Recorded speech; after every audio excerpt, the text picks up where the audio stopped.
and right when I got out of school, so like this was back in March, students were cheering, they were chanting, they were all happy and jolly. They're like, we're not going to have school for the next 3 weeks. And I'm like, that's not something to cheer about. And they're like, why?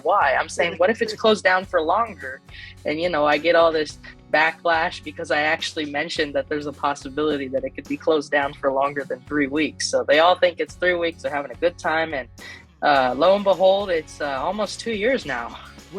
How did you start getting all this awareness? Well, my sense of awareness really started when Newsom went to the French Laundry, because that's when all the attention really started to get around a building recall. And I'm thinking, we got to get this guy out. I mean, Fox 11 pictured those, photos. And this was me just as a 15-year-old. Then I'm actually looking into the legislative process and thinking, what about the Assembly? What about the Senate? What kinds of bills have they passed? How do you have any ideas, just what you've read so far, of what's good headway to handling homelessness? Well, we need to get them the treatment first off, because a lot of it comes from drug use. I mean, we're kind of incentivizing them to use drug use. Through Prop 47, a lot of them are already committing crime, right? Yeah. So a lot of them are breaking and stealing. And Gavin Newsom's like, well, what about 2016? What about 2017? What about 2018? What about 2019 when all the crime was lower?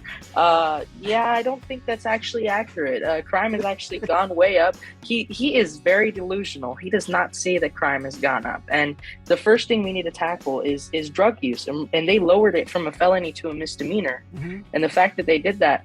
Okay, so let me be actually more specific here. Sure. So technically through Prop 47, because it's cheaper, technically it's cheaper for the state now, because they don't have to go and arrest people and have them in prison for long periods of time. They don't have to feed them, clothe them and all that. Yeah. But this, the Secretary of State technically proposed about, using that extra money that they have, doing that and giving it to counties, individual counties, to be able to help homeless people get through the treatment of not using the drugs anymore and stuff like that. But no county has really seen a cent of what they promised. So do you like the current Joe Rogan Spotify versus the world battle that's been going on the last week? Well, I don't listen to Joe Rogan, but we shouldn't be censoring anyone. And people are like, take them off the platform.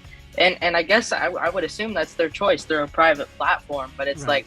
Like, maybe then that's when we need to establish regulations on those platforms and be like, well, censorship is not permitted. Yeah. So you're gonna miss Neil Young's music on Spotify now? I don't know, maybe. Side, like, how do you think like those groups of people would like to be communicated to? Well, I think that they're portrayed to as in like, well, they're the minority community. I mean, the Latino vote makes up about like 20% of the vote, I want to say. So it's right. It's a pretty big portion.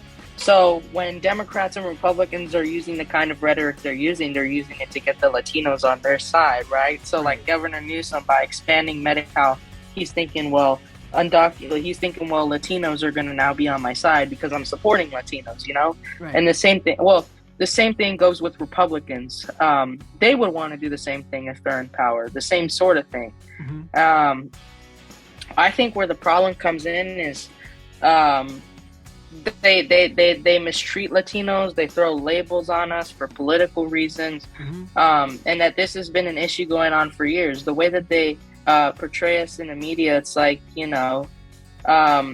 we're way more important than, the white vote, the so-called, white vote, but right. We're the minority. And it really does not make any sense to me at all. So do you think it'd be fun to be part of the deep state? Would you ever join the deep state if you had an opportunity? I do not have much information on the deep state, so I don't know. I don't know what I'd be getting myself. I don't know either. I don't even know if it's real. But it's nice to think about things like that.